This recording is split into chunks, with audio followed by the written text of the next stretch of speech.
I would like, if I may, to take you on a strange journey. It never gets old. Welcome, foolish mortals.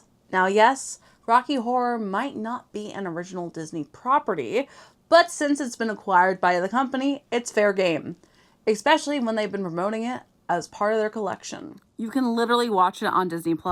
So yes, I will be taking every advantage I can to talk about it, especially because it's a film and show that has been very influential in my life.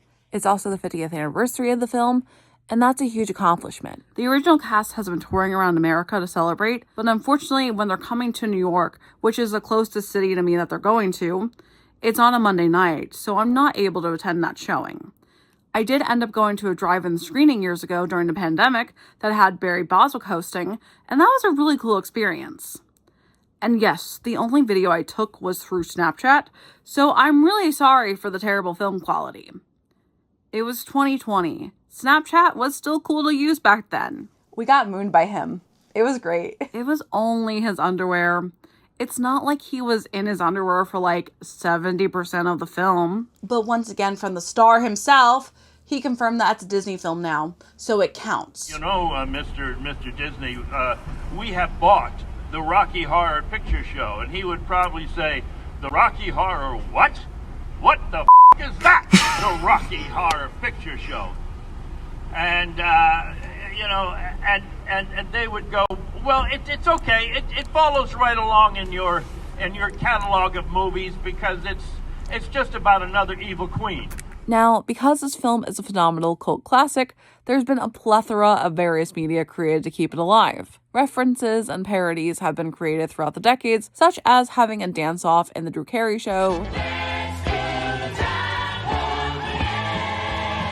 sketches in Saturday Night Live, to even Sesame Street referring to it as well as the now Disney-owned Simpsons. And even more recently, it was featured briefly in Phineas and Ferb. Phineas! Candace! Isabella! Ferb! Candace! Phineas! Candace! Isabella! Ferb! So as it celebrates its 50th anniversary, it only continues to spread its contagious pleasure to new and old alike. Now, there's also been various video games created, including an infamous PC game from 1999. I've heard it's really bad. However, I'm not covering that one today, although I would love to return to this in the future. Instead, we're going to talk about a much more recent addition, even though at first glance, you'd think this was as old as the film is as well. Oh, no. Okay. No, do not pull. That did not work out the way I wanted to. Shoot. Okay, let's not do that. The Rocky Horror Show video game. The Rocky Horror Show video game was released quietly last year by indie companies BitBot Media and Freakzone Games. As far as I know, it didn't have a lot of build-up. Just a game trailer released a few weeks before the official game dropped, so this is a true indie game, although I do believe it gained a good amount of traction, especially since it's been available for over a year now. So, although not an official licensed game, this game is truly a love letter to the film and stage show, and deserves to be talked about. The game follows the plot of the film and stage show perfectly, so if you're not a virgin to the stage material, you know how the game will play out. The developers took the film and transformed it into a retro 8-bit side-scroller platformer in the best way possible. It was released both on Steam and Nintendo Switch, so you use a controller to maneuver the cast along their night out, starting off with Brad. But before we get into the main gameplay, we gotta talk about the opening screen. Within the first few seconds of the game, you're launched into a nostalgic arcade atmosphere of the 1980s. If you didn't know this was a modern game and just stumbled upon it randomly, you would think it was first released on the Atari or Super Nintendo genuinely, and found it in someone's attic collecting dust. Unfortunately, we're not greeted by a pair of floating red lips, but instead a title screen that has more writing than any Star Wars intro.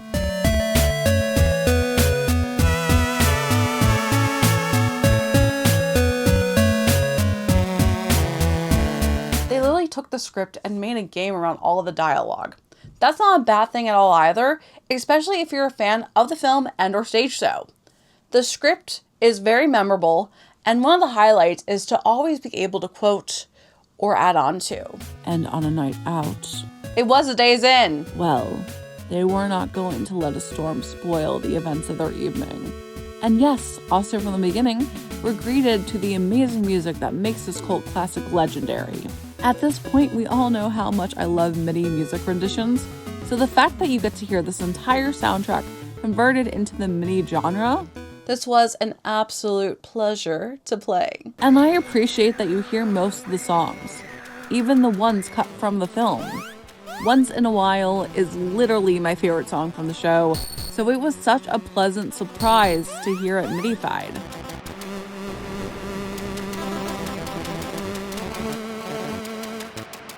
The gameplay itself is pretty standard. Like I mentioned previously, it's a side-scroller platformer, so the main objective is to travel through the levels while avoiding falling off the platforms and various objects attacking you. I've seen reviews comparing it to the same mechanics Super Mario Bros. Used, and I can agree. I've always been such a fan of that original game, so it was really easy for me to enjoy this one as well. And the best part is, even if you end up falling or getting killed off by Frankenfurter, Eddie, or Riff Raff, you don't die. And you don't have to restart from the beginning either. It only backs you up a little. There's never a game over, and I truly appreciate that.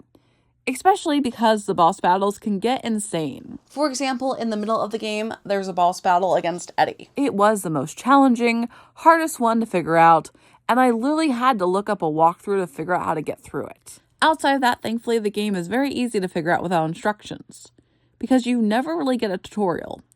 As soon as you get through the dialogue-heavy introduction, I swear, in the future, I just want to put on the film in the background and try to see how closely it matches up as you play through the game. The first level begins at the castle, and you start your adventure just like Brad and Janet. And once again, it's a good thing that they made the music so catchy that it was still enjoyable to listen to, even though I had to repeat the same sections numerous times. Thankfully, the game doesn't get too hard, and is very pleasurable to move through.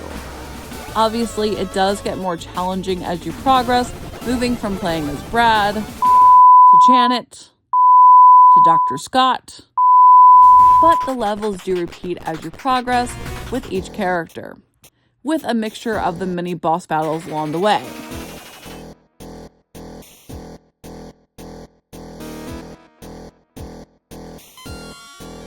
Once you get the hang of the game, it's not a long one either.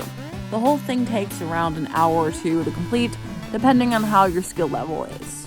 Outside the castle, inside the castle, through the elevator, I assume. It's honestly not clear where this level is supposed to be, but since it's between them entering into the house and getting to the lab, one can assume it's the same space as them taking the elevator up within the film space.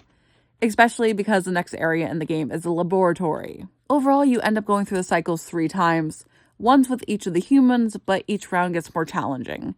For example, when you play with Janet, the screen is darkened around you, so you can't see the surrounding areas. And when you play with Dr. Everett Scott, there are a ton more obstacles and things trying to attack you to avoid as you maneuver through the levels. After Scotty makes his way into the laboratory, it's time for the floor show finale, and after a quick performance,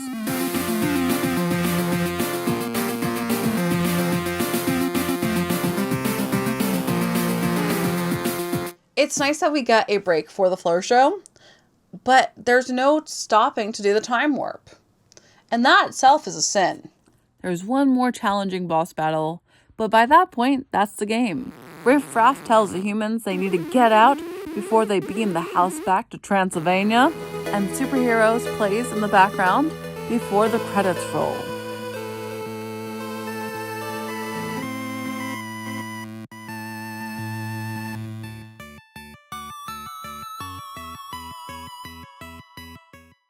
I have nothing but praise for this game.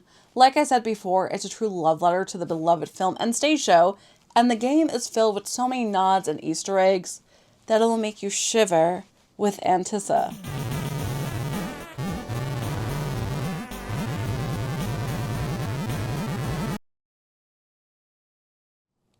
Pation. It is technically based on the stage show and even calls out the main difference between the two, specifically the difference with Rocky's character.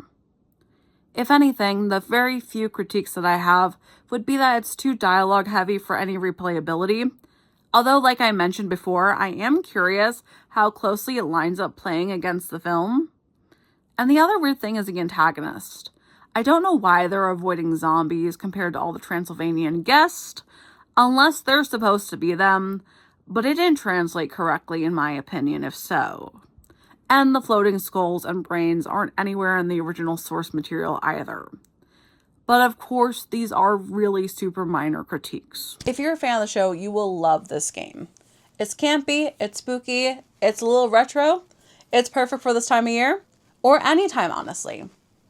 I could say the same for the film as well, but I'm very biased since it's one of my favorite films of all time. We will return to discuss more Rocky Horror within the future, especially because it's now a part of the Disney family. But until then, happy 50th anniversary to Rocky Horror, and happy Halloween. And as always, I hope you have a spooktacular, magical day, and I'll see you real soon.